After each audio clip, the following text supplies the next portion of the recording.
ERCOT, the agency that manages the grid, has not called on customers to conserve throughout this Arctic blast, but this evening there were moments where it looked like demand might outpace supply. So far, there's been enough to keep emergency measures from kicking in. Fox 4's Blake Hansen has been monitoring the grid and joins us live. Blake.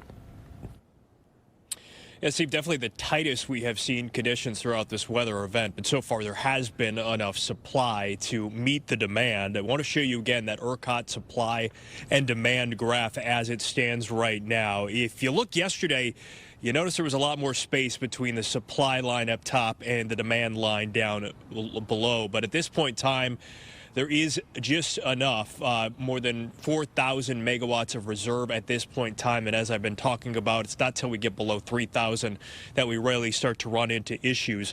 One concern going into tonight was whether ERCOT was going to get the demand forecast correct after it underestimated Texans' electricity usage last night. And then again this morning, ERCOT projected that supply and demand would be closer tonight. Notably, wind, which was a huge contributor yesterday, has died down.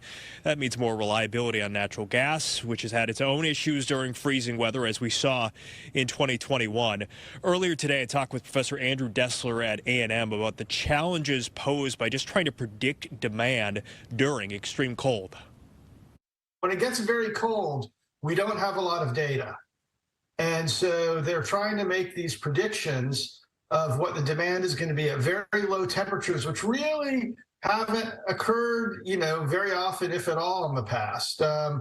During Uri in February of 2021, we don't know what the demand was because the grid was down.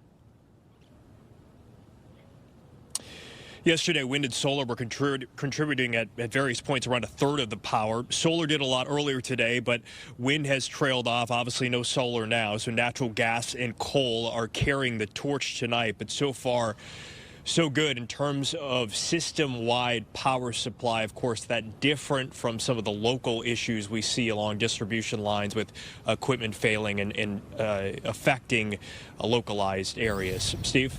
All right, so it's getting close. Blake, with all the chest pounding from ERCOT and the PUC chairman about how secure the grid is and sort of a never going to happen again type of attitude, it feels like if the system had had heavy snow and ice instead of just cold, it could have been a repeat. Is anybody raising that concern right now? Yeah, we heard even before we actually saw this system move in that this was not going to be a 2021 Winter Storm Uri-like event. The lack of snow and ice obviously is a big factor in terms of whether it was affecting equipment, affecting getting gas supplies, even just trucks to the right area. So that's a major factor. One expert we talked with yesterday, Doug Lewin, who is an energy consultant, told us that this is kind of like a quiz, not necessarily the big test.